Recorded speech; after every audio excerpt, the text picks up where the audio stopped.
Bonjour à tous, j'espère que vous allez bien. Je suis vraiment ravie de vous retrouver aujourd'hui pour une nouvelle vidéo sur la chaîne qui va être les sorties du mois d'octobre qui me font très envie.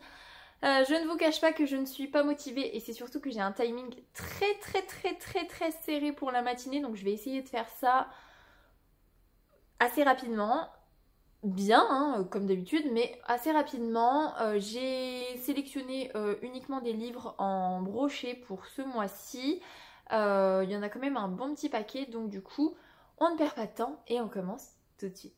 Alors, on commence le 2 octobre aux éditions Bayard Jeunesse. Celui-là, je savais pas du tout, je l'avais pas vu passer. Et en fait, c'est le nom de l'auteur qui m'a mis la puce à l'oreille. C'est l'agence Perdido, donc les derniers retrouveurs, c'est le tome 1 de Victor Dixen. Là, clairement, j'ai vu Victor Dixen. La couverture, elle me faisait envie sans plus. J'ai vu Victor Dixen, j'ai dit « Hey !» Mais en fait, on va lire ce livre totalement. Donc c'est un tome 1, ça a l'air quand même assez sympa. En gros, on part de l'hypothèse que on perd tous des choses et des fois c'est un petit peu étrange parce qu'on se dit je suis sûre d'avoir mis cette chose-là à cet endroit-là et il n'y est plus. Il y a vraiment des choses qui disparaissent comme ça et qu'entre guillemets on ne retrouve jamais. Il y a aussi le fait que des fois on perd des personnes qui nous sont proches, on perd de vue parce que la vie fait que voilà. Et là en fait l'hypothèse c'est et si c'était pas vraiment perdu, mais si c'était volé en fait par des créatures avides. J'imagine que nous, comme le titre c'est les derniers retrouveurs, on va suivre une équipe de personnes qui vont essayer de retrouver ces objets et ces personnes disparues. Je me dis que le concept est plutôt sympathique, c'est du Victor Dixen, donc globalement je n'ai jamais été déçue d'un Victor Dixen, je n'ai pas tout lu, d'ailleurs il y a dans ma bibliothèque j'ai Cogito qui m'attend et il y en a un autre que je n'ai pas lu aussi, je sais plus c'est lequel, mais il m'en reste encore 2 à lire de lui, et puis techniquement le deuxième arc de Vampiria, mais bon. Bref, donc voilà, ça me fait plutôt bien envie. Je pense que ce sera pas lu dans les prochaines semaines ni dans les prochains mois, mais pourquoi pas, ça peut être assez chouette, je trouve le concept très sympa. Donc voilà pour cette première sortie. Deuxième sortie, le 2 octobre toujours, mais cette fois-ci aux éditions Stardust. On va avoir le tome 2 de La Reine des Ombres. Donc là c'est la Duchesse des Ombres et c'est de Tricia Levenseller. Je crois que c'est comme ça que ça se prononce. Je n'ai pas lu le tome 1, il est dans ma liseuse. J'ai prévu de lire le tome 1, mais je n'ai toujours pas lu le tome 1. Là en plus je suis dans d'autres choses qui font que je ne lirai pas le tome 1 tout de suite, mais bon, bref. Du coup, sur le premier tome, je vous fais le topo du premier tome, on va avoir une jeune femme qui a pour but de séduire le roi des ombres, d'épouser le roi des ombres, de tuer le roi des ombres et de récupérer son royaume. Donc j'imagine qu'on part sur de la romantaisie, voilà, mais je pense qu'il y a un côté complot, bah complot oui on s'en doute, mais je pense qu'il y a un côté vraiment royaume, vraiment les ficelles de la cour, le fait que j'imagine qu'elle va quand même tomber amoureuse du roi, j'imagine. Je pense qu'il y a tout un mécanisme que j'aime plutôt bien, tout ce qui se passe à la cour en fait avec les petits, les petites rumeurs, enfin bon bref, toutes les ficelles de la cour j'aime beaucoup. Version fantasy encore plus, et là le côté conspiration contre le roi. Voilà, il m'en faut pas plus en fait, j'ai vraiment hâte de le lire et en fait il y a toujours 10 milliards d'autres choses qui passent avant, donc bon. Voilà, mais en tout cas sachez que le tome 2 sort le 2 octobre. Ensuite on part le 16 octobre aux éditions Charleston et là j'ai vu le nom de l'auteur et je me suis dit, mais attends, quoi? Qu'est-ce qui se passe? Je ne suis pas au courant de cette sortie. Le 16 octobre sort le tome 5 de All Souls, je ne sais pas prononcer. Après, moi, c'est le nom de la saga, il me disait rien, absolument rien. Mais en fait, c'est le tome 5 du livre perdu des sortilèges. Et c'est l'oracle de l'oiseau noir de Deborah Harkness. Vous n'êtes sans doute pas sans savoir que j'ai adoré la trilogie alors du coup c'est pas une trilogie mais bon, les 3 premiers tomes du livre perdu des sortilèges. Le tome 4 ça avait été un petit spin-off assez sympathique quand même, mais j'avais moins aimé parce qu'on était moins sur mes 2 personnages chouchous.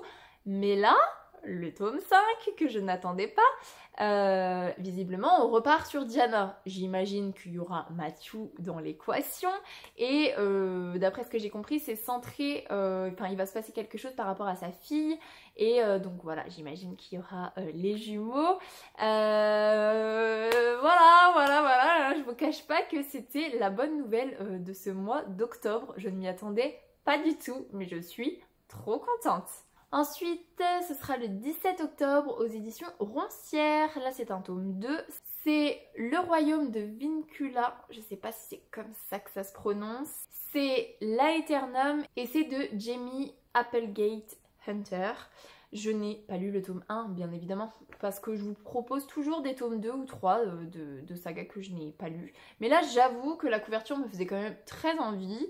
Ensuite j'ai lu le résumé, enfin du tome 1, j'ai lu le résumé du tome 1 du coup, et je me suis dit ah mais en fait pourquoi pas, ça peut être assez chouette. Donc je vous présente le tome 2 dans ses sorties, même si voilà, encore une fois, c'est une saga que je n'ai pas commencé. On va suivre une jeune femme qui, lorsqu'elle était petite, a vu sa sœur jumelle se faire assassiner. Elle devient en grandissant une justicière qui travaille dans les bas-fonds. Et son but ultime c'est de se venger. Sauf qu'un jour elle va se faire choper en faisant la justicière. Et elle va être envoyée dans le royaume prison. Et il se trouve que dans ce royaume prison, elle va rencontrer la personne qui est susceptible d'avoir assassiné sa sœur. Et du coup elle se dit qu'elle va essayer de séduire cette personne-là pour pouvoir se rapprocher de lui et pouvoir exécuter sa vengeance. De toute façon, quand tu me dis qu'on est dans de la fantasy, parce que le royaume prison, elle y est envoyée pendant 500 ans je crois, donc on est sur de la fantasy hein, clairement. C'est peut-être que 150 ans, mais peu importe en fait, 150 ans c'est pareil, hein. Clairement on est sur de la fantasy. Donc quand tu me parles de fantasy, quand tu me parles de justicière qui cherche la vengeance, quand tu me parles de royaume prison, après mon immense coup de cœur pour The Prison Healer, évidemment que je vais sauter dessus. Donc celui-là, franchement, j'ai trop hâte de le lire. Donc il sort le 17 octobre.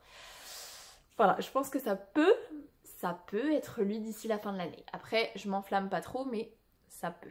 Toujours le 17 octobre, aux éditions Gulfstream, sort le préquel de Steam Sailors. C'est Les Enfants de la Fortune d'Ellie S. Green. Et là, clairement, je sais pas si je vais le lire parce que je vous le présente. Puisque vous savez hein, que Steam Sailors, c'est ma trilogie coup de cœur de l'année 2021, je crois, puisque je l'ai découvert pendant le PLIB 2021, quand j'étais jury. J'ai l'impression que c'était il y a 10 ans. Bref. J'avais voté justement pour Steam Sailors qui avait gagné. Donc voilà, c'était incroyable. C'est franchement un jeunesse dingue, mais vraiment dinguissime. Et voilà, c'était vraiment une trilogie incroyable. Mais est-ce que j'ai envie de retourner dedans? Est-ce que j'ai envie de retourner dans un préquel? Je sais pas en fait, parce que la trilogie telle qu'elle est me suffit en fait. Donc voilà, je vous le présente quand même parce que c'est Steam Sailors, parce que c'est Ellie S. Green, parce que voilà, mais je pense que celui-ci je le lirai peut-être pas. Je me le laisse sous le coude, je me dis que peut-être, voilà, il va exister à partir du 17 octobre. Peut-être un jour, quand je serai nostalgique de Steam Sailors, peut-être que je le lirai, mais pour l'instant, c'est pas prévu. On continue le 17 octobre, mais cette fois-ci aux éditions Olympe avec Powerless. Donc c'est un tome 1 et c'est de Lauren Roberts. Là, on est dans un univers où il n'y a que des gens qui possèdent des pouvoirs en fait. C'est la norme de posséder des pouvoirs, des capacités.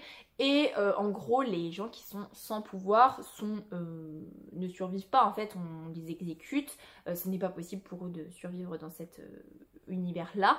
Et on va avoir une jeune femme qui, elle, est ordinaire, parce que oui, c'est comme ça, c'est les extraordinaires et les ordinaires. Elle est ordinaire, sauf que bah elle a un petit peu envie de survivre quand même. Donc elle va se faire passer pour une médium et un jour, en fait, sans trop le faire exprès, elle va sauver la vie du prince. Donc elle va forcément attirer l'attention du prince, qui va décider de la faire participer aux épreuves de la purge. Donc si je ne dis pas de bêtises, les épreuves de la purge, c'est des épreuves où les meilleurs extraordinaires vont s'affronter dans des épreuves, hein, bien évidemment. Et je pense que c'est pour montrer à quel point la puissance en fait de ce royaume. Sauf que elle ment en fait, elle fait semblant d'être médium. Donc, en fait, j'ai trop hâte parce que ça me fait trop envie. En fait, je suis toujours à la recherche de ce genre d'histoire-là en fantasy. Là, ça peut être super chouette. Et j'aime bien les faux semblants. On tient un rôle parce qu'on veut cacher le fait qu'on est extraordinaire quand c'est un univers où c'est que des ordinaires. Ou qu'on veut cacher qu'on est ordinaire quand c'est un univers où c'est que des extraordinaires. Voilà, j'aime toujours beaucoup ce genre-là. Donc, très hâte de découvrir ce roman au mois d'octobre. Dernier roman à la date du 17 octobre, c'est aux éditions Michel Lafon et c'est d'Alexiane de Lys. Donc là, clairement, en fait, j'ai vu que c'était Alexiane de Lys. C'est celle qui a écrit la saga, le tome 1, c'est Métamorphose, mais je crois pas que ce soit ça le titre de la saga. C'est le titre du tome 1. Bref, c'est la saga avec les sirènes, enfin avec les Marie Morgan, que j'avais quand même pas mal aimé. Et donc là, c'est l'Empire des Ouragans. Et là, on va avoir l'héritière d'un royaume qui est sans pouvoir aussi. Donc un petit peu la honte de sa famille, j'imagine. Elle va être mariée de force à l'empereur d'un autre royaume, sous prétexte de paix. Elle se doute qu'il y a un autre truc que la paix qui est sous-jacent à ce mariage arrangé. Et en fait, quand elle va arriver dans le royaume de cet empereur qui est voué à devenir son nouveau mari, elle va se rendre compte que ce royaume, il est plein de ressources et plein de créatures. Au vu de la couverture, j'imagine qu'il va y avoir des dragons. J'ai bien envie, et comme je vous disais juste avant, une héritière sans pouvoir, donc j'imagine dans un univers où il y a tout le monde qui a des pouvoirs, voilà, et puis le côté mariage arrangé, j'imagine que on va avoir cet empereur ennemi, il est horrible, et son royaume peut-être qu'il est, je sais pas, désertique, horrible et tout, et en fait elle va se rendre compte que c'est pas du tout le cas. Le fait que ce soit bien précisé qu'elle va se rendre compte que dans ce royaume il y a des ressources et des créatures qu'elle n'imaginait même pas, je pense que ça peut être beau. Je sais que Alexiane de Lys, dans l'univers sirène, tout ça, les fonds marins, ça avait été très très beau à voir. Donc j'imagine que là, elle va mettre le paquet aussi sur l'univers fantastique et de fantasy en fait. Donc ça me fait quand même très envie. Donc voilà, je me dis pourquoi pas. On passe au 25 octobre, aux éditions Monsieur Toussaint, l'ouverture avec le tome 3 de la quête d'Émilie de Lucie Maud Montgomery. Je n'ai pas lu le résumé, c'est un tome 3, j'ai même pas été revoir le résumé du tome 1, mais en fait c'est Lucie Maud Montgomery. Donc voilà. Je crois que Anne, de la saga de Anne de Lucie Maud Montgomery, elle n'a pas d'enfant qui s'appelle Émilie. Donc j'imagine que c'est du même auteur, mais que ça n'a rien à voir en fait avec la série des Anne. Donc globalement je pourrais tenter les Émilie, parce que là c'est vrai que Anne, je commence à arriver au bout. Je pense que j'en relirai peut-être un, mais je pense que je suis quand même pas mal au bout. Et je me dis pourquoi pas les Émilie, ça peut être assez chouette. Voilà, je pense qu'un jour je me lancerai. La question c'est est-ce que j'attends de finir Anne ou pas? Est-ce que je finis Anne ou pas? Bref, en tout cas, le 25 octobre sort le tome 3 de la quête d'Émilie. Et enfin, le 30 octobre, aux éditions Albin Michel, sort le dernier roman de Maxime Chatham et c'est Prime Time. Et là, on va avoir une prise d'otage d'un présentateur TV lors d'un direct.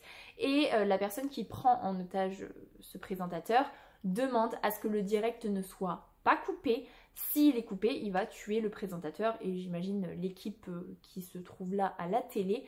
Et du coup, va commencer en fait une lutte entre le négociateur, je crois que c'est comme ça que ça s'appelle, et la personne qui prend en otage en fait. Donc j'imagine qu'il va y avoir un peu une course contre la montre pour essayer de libérer les gens qui sont pris en otage. C'est du Maxime Chatham, j'avais été beaucoup déçue par son dernier, mais je me dis, allez, c'est pas parce que j'ai été déçue par le dernier qu'il faut que j'arrête. Donc je me dis pourquoi pas, ça fera une nouvelle lecture audio pour la boutique, même si globalement là je vais y rentrer dans une période où à la boutique il y a tellement de choses à faire et on va être tellement souvent à plusieurs pour préparer Noël que en fait j'aurai pas le temps d'écouter tant de livres audio que ça. Ce sera peut-être plus pour le début d'année prochaine. Bref, en tout cas, le 30 octobre sort le nouveau Maxime Chatham. Et dernière petite information, là je vous donne pas de date, j'ai vu dans les sorties du mois d'octobre le tome 4 de Skyward de Brandon Sanderson. Je crois que c'est défiant, mais je pense que c'est défiant en anglais parce que le résumé est en anglais, la couverture est en anglais. Donc est-ce que, j'ai pas du tout creusé l'information, mais est-ce que le tome 4 de Skyward de Brandon Sanderson sort au mois d'octobre en anglais et que du coup dans quelques mois on va l'avoir en français? J'espère, parce que je vous cache pas que j'étais en train de me dire ça fait longtemps qu'on n'a pas eu de tome de Skyward quand même. Alors en fait ça se trouve ça fait pas si longtemps que ça, mais je suis pas contre l'idée de me refaire un petit Skyward dans pas longtemps. Surtout que je crois que là on sera du côté de Spensa qui est revenu sur sa planète d'origine, donc avec tout le monde. J'ai bien envie. Donc je ne pense pas qu'il sorte en français ce mois-ci, mais je pense qu'il sort en anglais et ça c'est une bonne nouvelle. Voilà pour les sorties du mois d'octobre. Il y avait quand même un petit peu de sorties, des trucs qui me font quand même vraiment très envie. Ça rajoute tellement à ma pile à lire et pourtant je me restreins. Franchement, je fais beaucoup par auteur maintenant, un peu moins par couverture, beaucoup plus par auteur. J'essaye vraiment de trier un maximum, mais c'est vrai que ça rajoute, hein, ça rajoute. Et puis en plus, les 3/4 c'est des sagas. Donc je sais que je suis repartie sur des nouvelles sagas. J'essaye de finir des sagas avant le bilan et il y a plein de nouvelles sagas qui se rajoutent. Donc bon, bref. J'espère que cette vidéo vous aura plu. Si c'est le cas, n'hésitez pas à mettre un petit pouce dans les airs, à vous abonner à la chaîne et à venir discuter avec moi en commentaire. Ça me fera super plaisir. Pour les plus timides, un petit emoji tigre, ce sera très apprécié. En attendant, je vous souhaite une très belle semaine, de très belles lectures et je vous dis à la semaine prochaine. Salut!